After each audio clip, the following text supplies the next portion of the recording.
얘들아 안녕. 어린이 차인 작곡가 참만빠야. 참만빠가 영상으로는 오랜만에 돌아왔지. 지난번에 보이는 라디오 마치고 좀 쉬고 있었고 일도 하고 가족들하고 시간을 보내느라 영상 만드는 것에 조금 뜸했던 것 같아. 나는 뭐 항상 뜨문뜨문 영상을 올리니까 알아서 이해해주고 좋게 생각해줬으면 좋겠다. 대신에 참만빠 인스타나 블로그에는 글이 자주 올라가니까 좋은 컨텐츠 받아보고 싶은 사람은 거기로 놀러오면 될 것 같아. 자, 오늘은 일반 요리가 아니라 베이킹을 하면서 너희들과 한번 나눠보려고 해. 뭐? 이제 빵까지 만드냐고? 참만빠님은 대체 못하는 게 뭐냐고? 내가 뭐 그렇게 잘하는 것도 없지만 또 그렇게 못하는 것도 없어. 그냥 뭐 대충대충 고만고만하게 하면서 적절하게 사는 편이야. 자, 아무튼 오늘 주제는 하나님을 믿지 않는 사람과 결혼하기 전에 알아야 할 것이란 주제로 나눠보려고 해. 오늘 조금 스피디하게 할 테니까 정신 바짝 차리고 잘 쫓아와봐. 자, 그럼 바로 시작할게. 주위 크리스천들이 제일 많이 하는 말이 있지. 예수를 잘 믿는 사람과 결혼해야 한다. 꼭 교회 잘 다니는 사람과 결혼해야 한다. 그럼 예수 믿지 않는 사람은 절대 선택하면 안 되는 걸까? 이 부분에 대해서 조금 다른 관점으로 이 참만빠가 나눠볼게. 우선 나는 예수를 잘 믿는 사람과 결혼을 해야 한다는 주장이야. 이건 확실해. 왜냐면 가정은 하나님의 사랑으로만 온전하게 잘 돌아갈 수 있는 공동체거든. 이건 뭐 거의 빼박이. 근데 이런 말을 들은 적이 있어. 잘 믿는 사람과 결혼하려는 것도 결국 자신을 위해서 선택하는 거 아니냐. 외모나 세상적인 스펙을 보는 것과 무엇이 다르냐. 결국 자신이 행복하기 위해서 그러는 거 아니냐. 이렇게 말하는 사람도 있더라고. 어떤 면에서는 그렇게도 보일 수 있을 것 같아. 그러나 그런 이유 때문은 아니야. 고린도전서 11장 31절. 그런즉 너희는 먹든지 마시든지 무엇을 하든지 다 하나님의 영광을 위하여 하라. 우리는 먼저 인간이 창조된 목적을 살펴봐야 해. 우리가 이 땅에 존재하는 이유를 생각해봐야 한다고. 사람의 창조에서 가장 주된 목적은 하나님을 영화롭게 하는 거야. 우리가 이 땅을 살아가면서 해야 하는 일은 하나님의 영광을 위해서 사는 거란 말이야. 이 정도는 다들 잘 알고 있지. 물론 다른 일도 중요해. 그러나 그보다 먼저 모든 피조물은 하나님의 완전하심과 선하심에 대해서 마땅히 찬양을 드리며 살아야 하는 거야. 시편 96편 8절에서 9절. 여호와의 이름에 합당한 영광을 그에게 돌릴지어다. 예물을 들고 그의 궁정에 들어갈지어다. 아름답고 거룩한 것으로 여호와께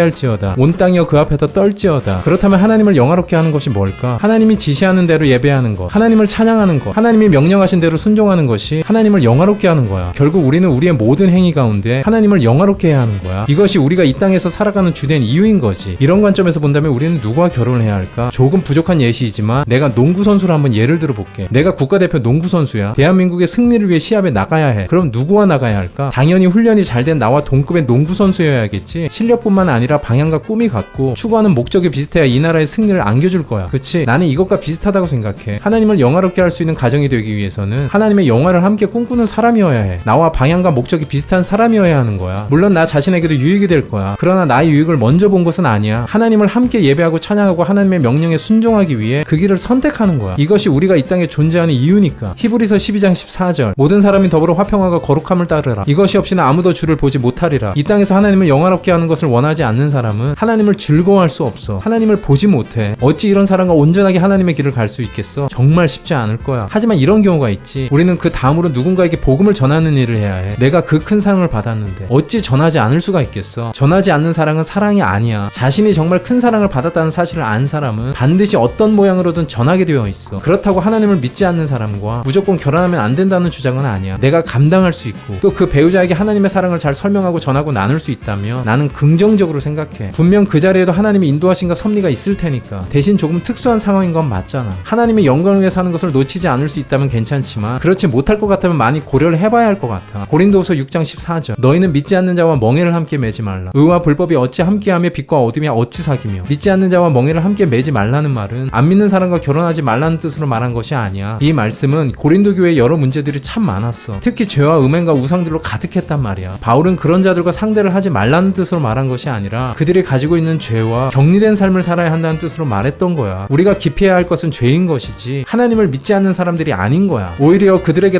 다가가야지. 이게 우리가 이 땅에 존재하는 또 다른 이유 아니겠어? 복음을 전하며 사는 것이 가장 가치 있고 복된 삶이잖아. 그래서 우리 인간에게는 인생의 우선순위가 필요해. 무엇이 좋고 나쁨이 아니라 무엇이 먼저이고 나중이냐의 문제로 말이야. 이러한 것들이 너희들 안에 정리가 되어 있지 못하면 앞으로 간단한 문제들도 해결하지 못하며 살게 될 거야. 그러니까 꼭 잊지 말고 다른 어떤 것보다 이런 신앙적인 가치관을 세우는 일에 더 열심을 내는 너희들이 되었으면 좋겠어. 오늘의 결론. 크리스천이 크리스천과 결혼하려는 이유는 내가 편하고 잘 살려고 하는 게 아니다. 하나님의 뜻과 영광을 위해 살아가려고 같은 방향의 파트너를 만나 함께 걸어가려고 하는 것이다. 물론 넌 크리스천과 결혼하는 것이 무조건 잘못된 건 아니다. 하나님을 놓지 않고 그 길을 갈 수 있다면 그것 또한 좋은 길이다. 나를 이제 빵만 빨아 불러다.